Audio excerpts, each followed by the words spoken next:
TV9 ಡಿಜಿಟಲ್ಗೆ ಸ್ವಾಗತ. ರಾಜ್ಯದಲ್ಲಿ ಹಲವಾರು ವರ್ಷಗಳಿಂದ ಸರ್ಕಾರಿ ಹುದ್ದೆಗಳು ಖಾಲಿಯೇ ಬಿದ್ದಿವೆ. ಅವುಗಳನ್ನು ಭರ್ತಿ ಮಾಡಿಕೊಳ್ಬೇಕು ಅಂತ ಹೋರಾಟವು ಕೂಡ ಅನೇಕ ವರ್ಷಗಳ ಹಳೆಯದ್ದು. ಆದರೆ ರಾಜ್ಯ ಸರ್ಕಾರ ಮಾತ್ರ ಆ ಒಂದು ಕೆಲಸಕ್ಕೆ ಮುಂದಾಗಿಲ್ಲ ಅನ್ನೋದು ಉದ್ಯೋಗ ಆಕಾಂಕ್ಷಿಗಳ ಹಲವಾರು ವರ್ಷಗಳ ಒಂದು ಆರೋಪವಾಗಿದೆ. ರಾಜ್ಯದಲ್ಲಿ ಒಟ್ಟು 2.84 ಲಕ್ಷ ಸರ್ಕಾರಿ ಹುದ್ದೆಗಳು ಖಾಲಿ ಇವೆ. ಇದರಿಂದಾಗಿ ಸರ್ಕಾರಿ ಕೆಲಸಗಳಿಗೆ ಸಾಕಷ್ಟು ತೊಂದರೆ ಆಗ್ತಾ ಇದೆ.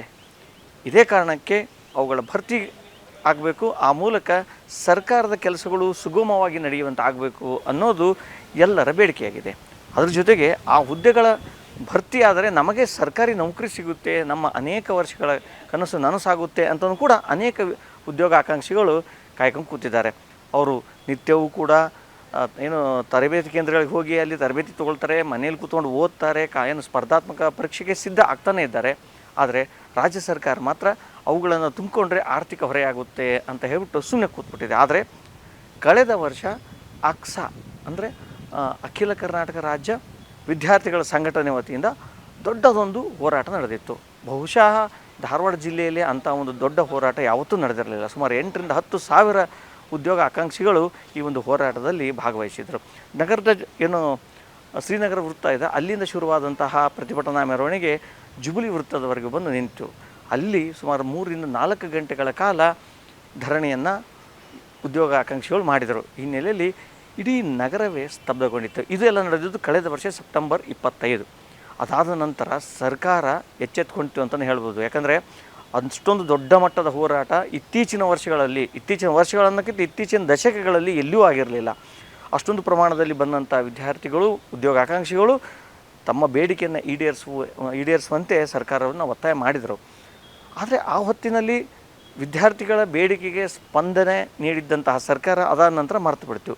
ಯಾಕಂದರೆ ಸರ್ಕಾರಕ್ಕೆ ಅಂತಹ ಯಾವ ಘಟನೆಗಳು ಕೂಡ ನೆನಪಿರೋದಿಲ್ಲ ಬಹಳ ದಿನಗಳವರೆಗೆ.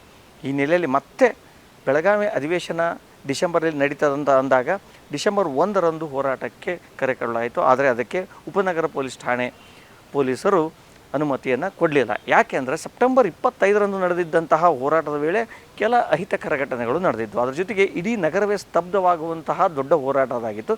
ಇದರಿಂದಾಗಿ ಸಾರ್ವಜನಿಕರಿಗೆ ತೊಂದರೆ ಆಗುತ್ತೆ, ಸಾಮಾನ್ಯ ಜನರಿಗೆ ತೊಂದರೆ ಆಗುತ್ತೆ ಅಂತ ಹೇಳ್ಬಿಟ್ಟು ಪೊಲೀಸರು ಆ ನೆಪಗಳನ್ನು ನೀಡಿ ಈ ಹೋರಾಟಕ್ಕೆ ಅನುಮತಿಯನ್ನು ನಿರಾಕರಿಸಿದರು.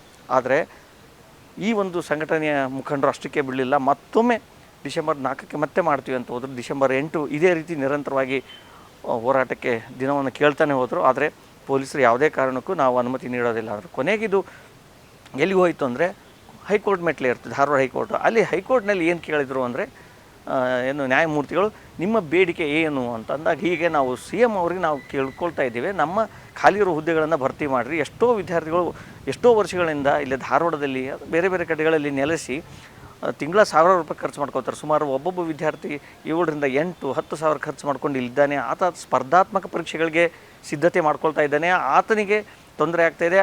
ಆದ್ದರಿಂದ ಮತ್ತು ಆತನ ಕುಟುಂಬಕ್ಕೆ ಅನುಕೂಲ ಆಗಲಿ ಅನ್ನೋ ಕಾರಣಕ್ಕೆ ಇವನ್ನೆಲ್ಲ ತುಂಬ್ಕೋಬೇಕು. ಅದನ್ನು ನಾವು CM ಹತ್ರ ನಾವು ಹೇಳಬೇಕಂದಾಗ ಅಧಿವೇಶನದ ವೇಳೆಯೇ ಕೋರ್ಟು ಒಂದು ಸೂಚನೆ ನೀಡಿದ್ದು ಪೊಲೀಸರಿಗೆ, ಇವರನ್ನು ಪ್ರಮುಖರೊಂದು 3-4 ಜನರನ್ನು ಕರ್ಕೊಂಡು ಹೋಗ್ಬಿಟ್ಟು CM ಅವ್ರ ಜೊತೆಗೆ ಮಾತಾಡಿಸ್ರಿ ಅಂತ. ಆ ಸಂದರ್ಭದಲ್ಲಿ CM ಸಿದ್ದರಾಮಯ್ಯನವರನ್ನು ಸಂಘದ ಅಧ್ಯಕ್ಷ ಆಗಿರುವಂಥ ಕಾಂತಕುಮಾರ್ ಭೇಟಿಯಾದರು.